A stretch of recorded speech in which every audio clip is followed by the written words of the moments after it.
put it on. Good afternoon, colleagues. Honourable Mr. Tim Watts, Assistant Minister of Foreign Affairs of Australia, Your Excellency, Mr. Andrew Barnes, Ambassador of Australia to Lebanon, esteemed members of the media and colleagues. WFP welcomes today the generous contribution of $7 million Australian dollars from the Government of Australia to provide life-saving assistance to vulnerable families across the country. People in Lebanon continue to carry the burden of a devastating economic crisis, a crisis that does not differentiate and whose effects are taking a toll on many people.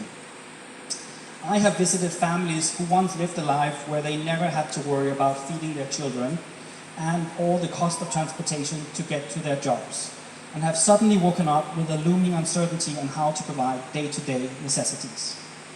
This is not a fictional scenario. This is the reality for thousands across this country. Many who could afford food before cannot anymore. Almost 42% of people in Lebanon are facing high levels of food insecurity and require urgent humanitarian action to ensure their access to sufficient and nutritious food. People's purchasing power can no longer keep up with the prices of basic food items.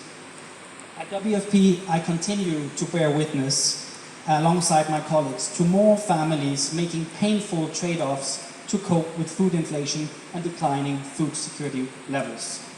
However, with the support of our donors, we continue to work around the clock to ensure that food assistance reaches the people who need it the most.